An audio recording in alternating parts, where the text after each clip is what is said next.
I'm down here at the Hilton at CES Las Vegas with Legend Silicon, joined by Ben Runyan, who's going to give me a little bit of a rundown on what you're doing here in America.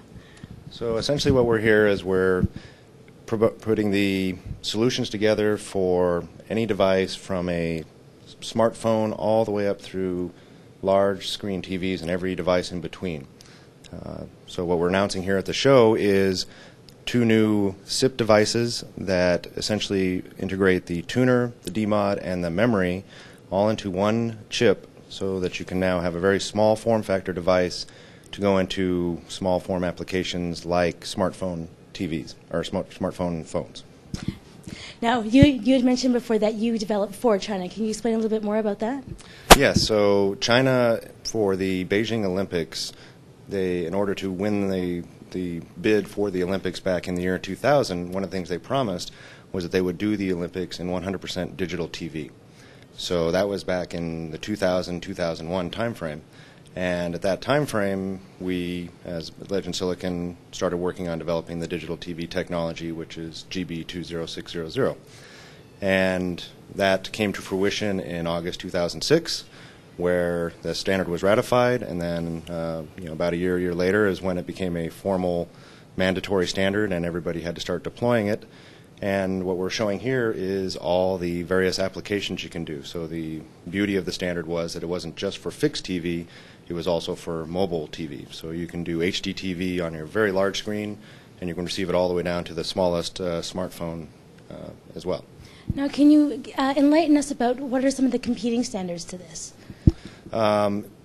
In China, there's no competing standard to this because this is the mandatory standard, but it's similar to ATSC in North America, it's similar to DVB-T in Europe, as well as ISDB-T in Japan. So countries like this, basically those 4 countries have their own national standards for what they deploy for fixed digital terrestrial TV.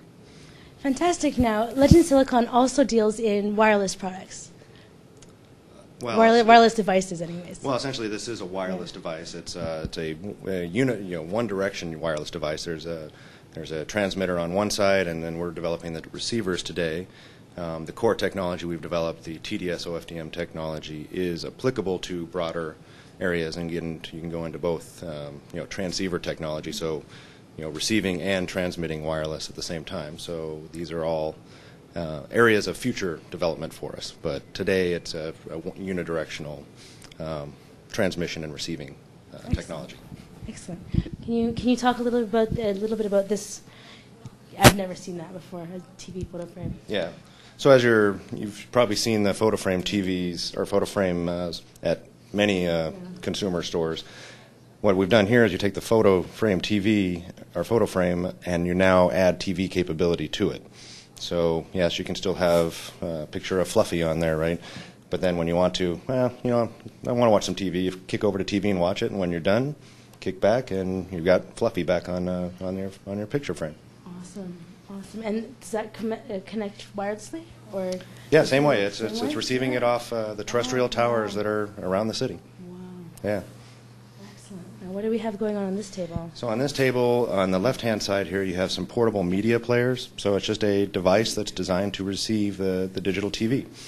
And it's clearly very portable. You can put it in your pocket, put it in your purse, wherever, and take it with you, and then pull it out and watch it. So you could imagine being at the Olympics, and let's say you're in Beijing watching one of the games, but you could pull that out and switch your channel to see what's going on in Qingdao and watch whatever game is going on there. In the middle there is a device designed to be put into cars, so it's in sort of an aftermarket device you can put into automobiles.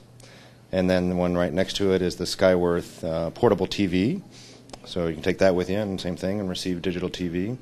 And then we have a device here from CoShip where that's actually a GPS receiver, so get your directions of where you want to go.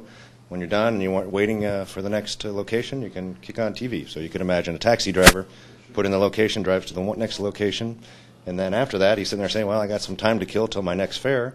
And so then what he does is he puts on TV until the next fare, climbs in the car, plugs in the address, and away he goes. Excellent. Now, how many of these are actually available here in North America? This technology here is all for China today. Mm-hmm. So, but this North America today, the ATSC technology is not very portable. It is something that the ATSC organization is working on today. So in the future, probably in the next couple of years, you would start seeing these devices show up in North America as well. Fantastic. Yeah. Now, when it comes to watching TV on your mobile phone, there's obviously the issue of data charges. I mean, where does this come in, and how much is it going to cost? That is the beauty of this technology. This is free to air. This is the stuff that's been coming off those towers forever, and you can pick it up on all these devices, and they'll all receive the digital TV signal. So it's really like TV and not internet TV on my phone. Exactly. Exactly. Very interesting. Yeah. Now, what new announcements do you have coming into CES this year? So the main announcement that we're bringing here is the announcement of those two SIP devices, the 8G-A6 and 8G-S6, which are basically highly integrated, very small form factor devices to really get us into the cell phone space, which is a very large market inside China. China has over 550 million cell phones, and they sell over 150 million plus new cell phones every year. And so we want to clearly tap into that space with these devices, and that's what we're really here to launch. Fantastic. Ben, thank you so much for taking the time to join me. This has been Ben Runyan with Legend Silicon, and I'm Nicole Scott from BNetTV.com, finding out what's new with mobile television.